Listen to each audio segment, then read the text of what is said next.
Australia এমন একটা দেশ যেটা নিজেই একটা কন্টিনেন্ট আর একটা আইল্যান্ড কান্ট্রিও বটে। তার রাজধানী Canberra, the Australian capital territory. Geometrical plan মাফিক ডিজাইন একটা ছোট্ট শহর যাকে ঘিরে রেখেছে লেক গ্রিফিন, আর তার চারপাশে আছে পার্লামেন্ট হাউস, ওয়ার মেমোরিয়াল আর আরও অনেক ন্যাশনাল বিল্ডিংস। আর অবশ্যই spring special annual tulip festival the Floriade. তো নেক্সট দুদিন আমরা ক্যানবেরারই নানান জায়গা ঘুরে দেখব।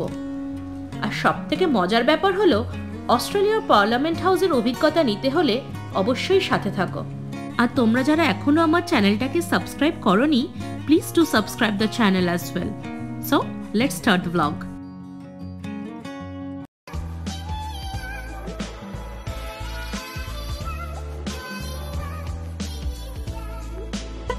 সিডনি থেকে ক্যানবেরা যেতে লাগে মোটামুটি 2 hours 45 minutes মতো, ওই 280 কিলোমিটার্স।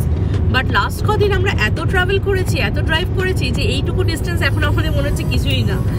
তো আজকে আমরা মোটামুটি এই 8টা নাগাদ স্টার্ট করেছি, ইচ্ছে ছিল 7টা, তো সেটা হয়ে গেল 8টা। তো পৌঁছতে 10:30 মতো হবে।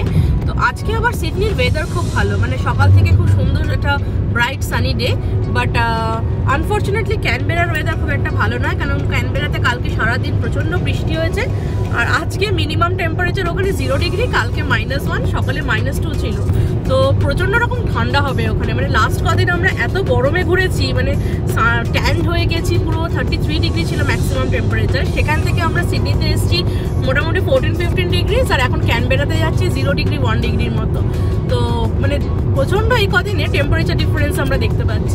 ক্যানবেরাটাতে এটা আমাদের দুজনের সেকেন্ড টাইম।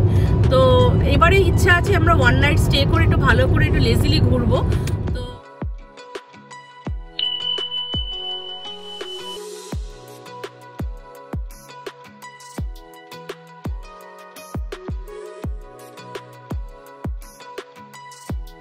ক্যানবেরার ফার্স্ট গ্লিমসটা কিন্তু একদমই কোনো গ্ল্যামারাস ক্যাপিটাল সিটি লুক দেয় না, বরং খুব soothing, quiet, laid back and গ্রিনারিতে ভরা একটা প্ল্যান্ড সিটি। ইনিশিয়ালি অস্ট্রেলিয়ার ক্যাপিটাল কি হবে সেটা নিয়ে মেলবোর্ন আর সিডনির মধ্যে দারুণ একটা ফাইট ছিল।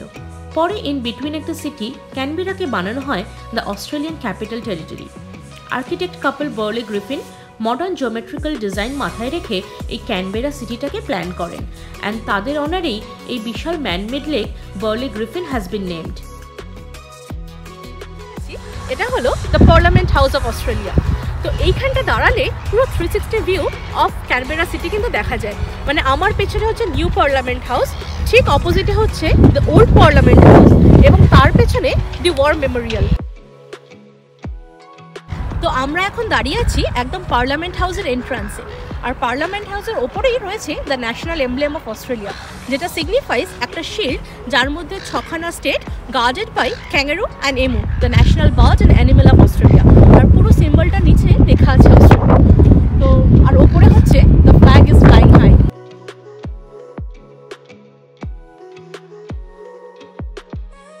আজকে আনফর্চুনেটলি আমরা ভেতরে ঢুকতে পারছি না, কারণ বিকজ অফ দি কোভিড এখানে রেস্ট্রিকশনস হচ্ছে লিমিটেড টু 20 পিপল। তো আগে থেকে রিকোয়ারমেন্ট হচ্ছে প্রি বুক করে আসতে হয়। তো we were not aware of that, তো সেই জন্য অন স্পট বুকিং অ্যাভেলেবেল নেই। তো নেভার মাইন্ড, আমরা নেক্সট টাইম আরেকদিন আসবো, বিকজ সিডনি থেকে এটা অনলি 2 hours, তো উইকেন্ডে যে কোনো দিন আসা যায়। তো we will take the parliament tour that day. আজকে মোটামুটি এই পার্লামেন্ট হাউসের পুরোটা ঘুরবো, ঘুরে আরও অনেক কিছু দেখার আছে ক্যানবেরাতে। মজার ব্যাপার হলো ক্যানবেরার অনেক সাববস বা স্ট্রিটসের নামকরণ হয়েছে কিন্তু এক্স প্রাইম মিনিস্টার্সের অনারে, আর এখানে ম্যাক্সিমামই সব গভর্নমেন্ট অফিসেস অ্যান্ড অফিসিয়ালসরা থাকেন। তো নিউ পার্লামেন্ট হাউস ঘুরে আমরা একটু এগিয়ে এলাম। এই পার্লামেন্ট জোনটা পুরোটাই হচ্ছে এই ডিফারেন্ট গার্ডেন আর মানে গভর্নমেন্ট অফিসেসে ভরা। তো আমার এপাশে হচ্ছে ওল্ড পার্লামেন্ট হাউস, আর ঠিক তার অপোজিটে এটা হচ্ছে House of Representatives garden, members gate.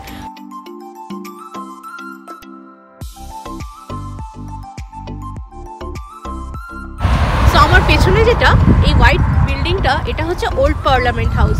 মানে যতদিনটা ওই নিউ পার্লামেন্ট হাউসটা ফাংশনাল ছিল ততদিন এইখান থেকেই পার্লামেন্ট সেশনস হতো।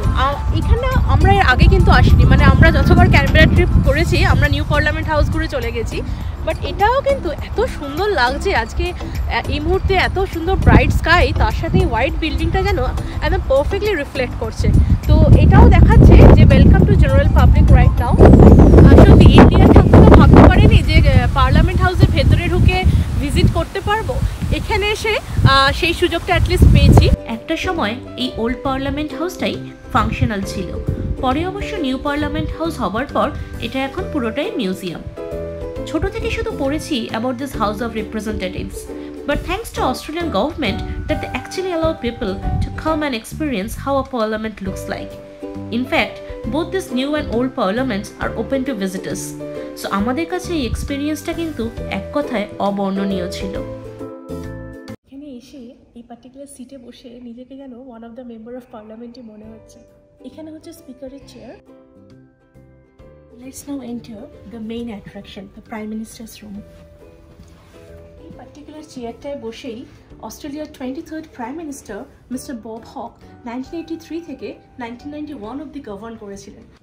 ভাবতে পারা যায় যে এরকম একটা রুমে অ্যাকচুয়ালি আমরা স্টেপ ইন করেছি, মানে পুরো অ্যাম্বিয়েন্সটা এমনভাবে সেট আপ করা, মানে এটা হচ্ছে মেইন প্রাইম মিনিস্টার্স অফিস এবং তার সাথে অ্যাসোসিয়েটেড সব রুমগুলো এমনভাবে রয়েছে মেনটেন করা, মনে হচ্ছে এখনও কেউ এখানে লাইভ কাজ করছে।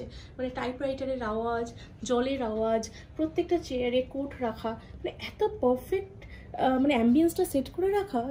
The x cabinet room of Australian parliament. মানে ভাবা যায় এই যে কিরকম ফিল হচ্ছে, সত্যি আমি ভিডিওতে এক্সপ্রেস করতে পারবো না।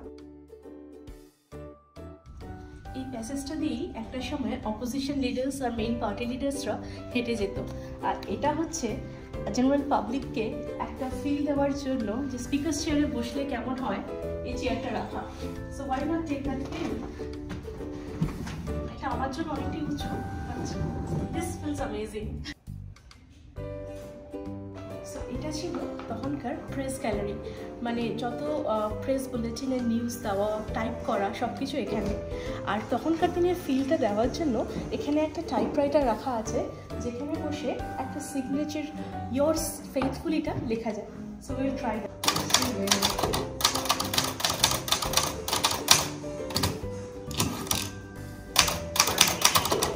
এটা কিন্তু দারুণ এক্সপিরিয়েন্স। তখনকার দিনে টাইপরাইটার ইউজ করে এই সিগনেচারি ইয়োরস ফেথফুলি লেখাটাও কিন্তু মানে একটা অন্যরকম একটা ফিলিংস দেয়। এই ফার্স্ট টাইম আমি নিজে টাইপরাইটার ইউজ করছি, কোনোদিন হয়নি, তো সেটা একটা অন্যরকম অ্যামেজিং এক্সপিরিয়েন্স ইটসেলফ। বাট এরকম একটা ওল্ড পার্লামেন্ট হাউসের সেট আপে বসে টাইপ করা, এটা সত্যি একটা লাকের ব্যাপার। It really feels great to stand in this Democratic house. মানে এখানে এসে ভাবতেও ভালো লাগে যে এই হাউসে থেকে কত ইম্পর্টেন্ট মেম্বার্স অফ পার্লামেন্টরা কত অস্ট্রেলিয়ার জন্য বিলস বা নিউ রেগুলেশনস পাস করেছিল।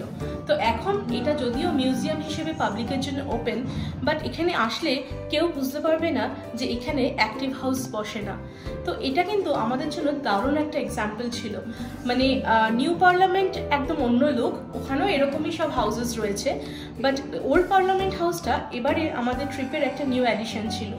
এখানে এসে সত্যি মানে মনটা ভরে গেল, মনে হলো ছোটোবেলায় হিস্ট্রি সিভিক্স বুকে ঠিক যেরকমভাবে পড়েছিলাম সেটার এতদিনে লাইভ এক্সাম্পল দেখতে পাচ্ছি। তো আমাদের এই পার্লামেন্ট ট্যুর তো শেষ, পার্লামেন্ট হাউস ট্যুর, তো এবার দেখা যাক নেক্সট কোথায় যাওয়া যায়। বাট ক্যানবেরাতে এসে মানে অস্ট্রেলিয়ান ক্যাপিটাল টেরিটরিতে এসে এক্স পার্লামেন্ট হাউস দেখার এই অভিজ্ঞতাটা সারা জীবন আমাদের সাথে থাকবে। নেক্সট ডেস্টিনেশনটা যাচ্ছি সেটা হচ্ছে অস্ট্রেলিয়ান ওয়ার মেমোরিয়াল।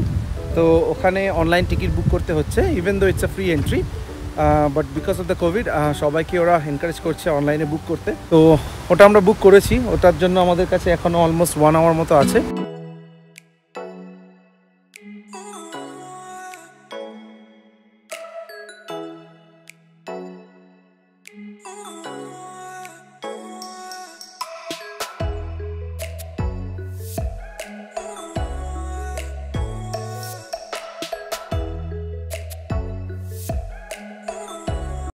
আমরা এখন এলাম হচ্ছে অস্ট্রেলিয়ান ওয়ার মেমোরিয়ালে।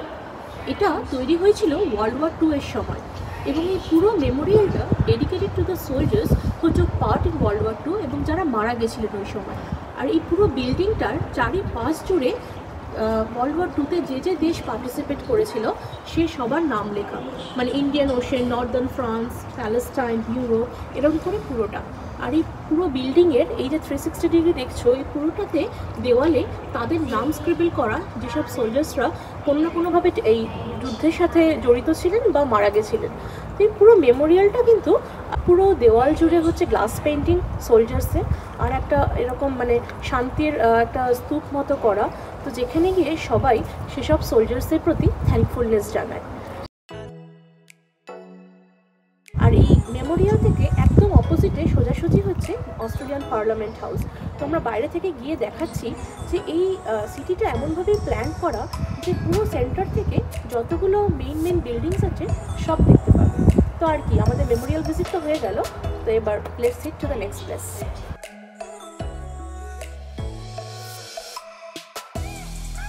এই জোনটাই হচ্ছে যত ফাইটার প্লেনস তখন ওয়ার্ল্ড ওয়ার 2 এর সময় ইউজ করা হয়েছিল প্রত্যেকটা এখানে ডিসপ্লেড রয়েছে। আর ব্যাকগ্রাউন্ডে তখনকার সময়ে যেরকম যুদ্ধ পরিস্থিতি ছিল সেই পুরো জিনিসটা লাইট অ্যান্ড সাউন্ডে দেখানো হচ্ছে। তো এই ভেতরের অ্যাম্বিয়েন্সটা কিন্তু দারুণ রোমাঞ্চকর। মানে এখানে বুঝতেই পারছো আমার পেছনে তখনকার সব বিশাল বড় বড় ফাইটার প্লেনস রয়েছে।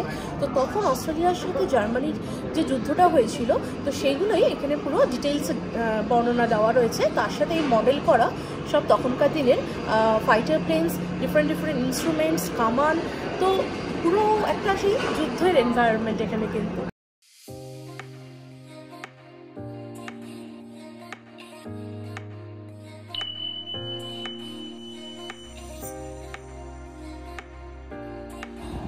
আজকে ডে 1 ট্রিপ তো শেষ আমাদের ক্যানবেরাতে। আমরা মোস্টলি আজকে যেহেতু ওয়েদারটা খুব ঠান্ডা আজকে, তো সেই জন্য আমরা খুব একটা বাইরে এক্সপ্লোর করিনি। আমরা মোস্টলি মিউজিয়ামের ভেতর বা পার্লামেন্টের ভেতরগুলো ঘুরছিলাম।